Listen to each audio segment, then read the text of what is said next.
দেখুন, আজকে যারা ভালো ভালো তৃণমূল সাজছেন এরা আদতে বিজেপির লাইনে রয়েছেন এবং আগামী দিনে তারা বিজেপিই করবেন হয়তো।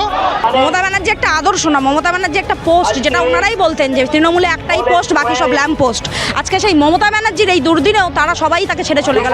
সোনিয়া গান্ধীর কাছে মমতা ব্যানার্জি এবং রাহুল গান্ধীর কাছে যেভাবে অভিষেক ব্যানার্জি গিয়েছে, আমরা মনে করছি তারা কোনোভাবে টিকে থাকার জন্যই চেষ্টা করছে, ক্ষমতায় থাকার জন্যই চেষ্টা করছে। সাংসদদের আলাদা ব্লক, বিধায়কদের আলাদা ব্লক এবং ভালো তৃণমূল খারাপ তৃণমূল এইসব না করে মানুষের এই দুর্দিনে রাস্তায় নেমে এসে মানুষের পাশে দাঁড়ান, তারপরে গিয়ে রাজনীতি করবেন। মাননীয় কংগ্রেসের সভানেত্রী সোনিয়া গান্ধীর সঙ্গে তিনি বৈঠক করেছেন। এখানের যে অবস্থা, সেই অবস্থায় নিরুপায় হয়ে তার দলের নেতা যাদেরকে তিনি মন্ত্রী বানিয়েছিলেন সেই মন্ত্রীরা আজকে বিজেপির সঙ্গে তারা চলে যাচ্ছে। এই না, যত বড় দলই হোক, যত ক্ষমতাই থাক, যত এমএলএ এমপি থাক, যদি আদর্শ না থাকে তাহলে সেই রাজনীতি বেশি দিন টেকে না। আজকে তৃণমূল কংগ্রেস তার সব থেকে বড় উদাহরণ। ফলে রাজনীতির মধ্যে আদর্শই মূল কথা। যেভাবে তারা 15 বছর রাজ্য শাসন করলেন সেটা চূড়ান্তভাবে অগণতান্ত্রিক। বেকার যুবকদের চাকরি দিলেন না, নানা রকমের প্রকল্প চালু করলো, কিন্তু শিক্ষা ব্যবস্থাকে পুরো ধ্বংস করে দিল। ফলে আজকে কংগ্রেস কিংবা তৃণমূল এর মধ্যে কোনো পার্থক্য নেই। আজকে ভালো তৃণমূল যারা, তারা আদতে বিজেপির পক্ষ নিয়ে কাজ করা তৃণমূল, আগামী দিনে তারা বিজেপির হয়ে সরাসরি হয়তো নেমে যাবে। তারা এক মাসও ক্ষমতায় আসতে পারেননি, গরিব মানুষের ওপর যেভাবে বুলডোজার চালাচ্ছে। দিল্লিতে বৈঠকে সোনিয়া গান্ধী নিজে প্রস্তাব দিচ্ছেন মমতা বন্দ্যোপাধ্যায়কে, প্রস্তাব দিচ্ছেন কংগ্রেসে আসার জন্য, এবং তিনি আরো বললেন অভিষেক বন্দ্যোপাধ্যায়কে তিনি পদ দেবেন কংগ্রেসে গেলে। অর্থাৎ তাহলে কি কোথাও গিয়ে রাজনীতিতে এবার তৃণমূল সম্পূর্ণ ভেঙে গিয়ে কংগ্রেসের সাথে হাত মেলাবেন মমতা বন্দ্যোপাধ্যায় এবং তার দল? এই নিয়ে যখন প্রশ্নবিদ্ধ করা হলো এসইউসিআইয়ের বিভিন্ন নেতৃত্বদের, তারা ঠিক কি বলছেন, এই প্রস্তাবকে কেন্দ্র করে তাদের কি অনুভূতি, দেখুন বিস্তারিত। দিল্লিতে বৈঠক হয়েছে, সেই বৈঠকে সোনিয়া গান্ধী মমতা বন্দ্যোপাধ্যায়কে প্রস্তাব দিচ্ছেন সভাপতি পদে আসার জন্য। তাহলে কি মমতা বন্দ্যোপাধ্যায় এবার ভালো তৃণমূল খারাপ তৃণমূল ছেড়ে দিয়ে কংগ্রেসে যুক্ত হবে?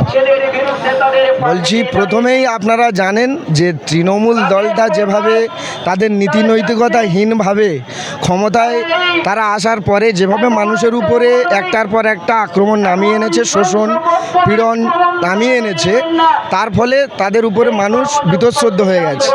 তার প্রতিফলন হিসাবে এই যে নতুন বিজেপি সরকার এসছে, মানুষের রাগ কিন্তু বিজেপির উপরে যেমন ভালোবাসা সেটা থেকে নয়, তৃণমূলের উপর রাগ থেকে। এখন এই পরিস্থিতিতে তারা যে অবস্থায় আছে, তারা ভেঙে প্রায় চুরমার তৃণমূল আজকে। এই অবস্থায় তারা প্রথমে চেয়েছিল কিছুটা হলেও টিকতে পারে কিনা, কিন্তু এখন দেখতে পাচ্ছে যে সমস্ত এমএলএ এমপি যাদের জেতা ছিল তারা অন্যান্য দলে চলে যাচ্ছে। এই যে চলে যাচ্ছে, তাদের দলটাকে কোনোভাবেই তারা বাঁচানোর জায়গায় যেতে পারছে না, কারণ তাদের কোনো নীতি নৈতিকতা এই আন্দোলন কিছুই নেই। ফলে আজকে সোনিয়া গান্ধীর কাছে মমতা ব্যানার্জি এবং রাহুল গান্ধীর কাছে যেভাবে অভিষেক ব্যানার্জি গিয়েছে, আমরা মনে করছি তারা কোনোভাবে টিকে থাকার জন্যই চেষ্টা করছে, ক্ষমতায় থাকার জন্যই চেষ্টা করছে। এখানে তাদের অন্য কোনো রাস্তা না থাকার জন্য, যেহেতু তৃণমূল দলটা আজকে ভেঙে চুরমার, তাই তাদের এই কংগ্রেসের কাছে আস্থার জায়গায় যেতে হচ্ছে।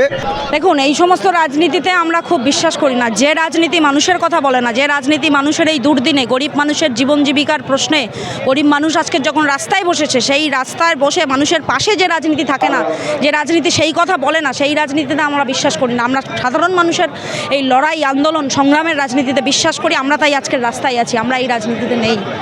ভালো তৃণমূল আর খারাপ তৃণমূলে একেবারে ভেঙে গেল তৃণমূল দলটি, ভোটের হাতের কালি ওঠার আগে আমি সেটাই আজকের মানুষের সামনে এটা পরিষ্কার যে রাজনীতির মধ্যে যদি আদর্শ না থাকে, যে আদর্শের কথা আমরা বরাবর বলে এসেছি যে আদর্শবিহীন রাজনীতি হয় না, হতে পারে না। যত বড় দলই হোক, যত ক্ষমতাই থাক, যত এমএলএ এমপি থাক, যদি আদর্শ না থাকে তাহলে সেই রাজনীতি বেশি দিন টেকে না। আজকে তৃণমূল কংগ্রেস তার সব থেকে বড় উদাহরণ। ফলে রাজনীতির মধ্যে আদর্শই মূল কথা। মমতা বন্দ্যোপাধ্যায়ের কর্মীরা বলেন মমতা ব্যানার্জি নিজেই একটা আদর্শ।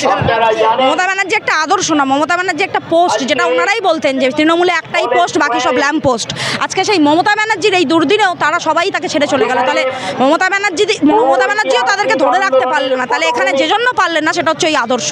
তিনি এতদিন তাদের মধ্যে আদর্শটা দিতে পারেননি, রাজনীতিটা দিতে পারেননি, শুধু ওই ক্ষমতা দিয়ে তাদেরকে ধরে রেখেছিলেন। তাই আজকের ক্ষমতা নেই, তার পাশে কেউ নেই। তাহলে কংগ্রেসে দেখা যেতে পারে মমতা সেটা আগামী দিন বলবে রাজনীতি, কিন্তু সেটা নিয়ে আমাদের খুব, আমি যেটা আগেও বললাম, আমাদের মাথা ব্যথা নেই। আমরা গরিব মানুষের রাজনীতি, সাধারণ মানুষ এই দুর্দিনে তাদের লড়াই আন্দোলনের পাশে ছিলাম, আছি, থাকবো।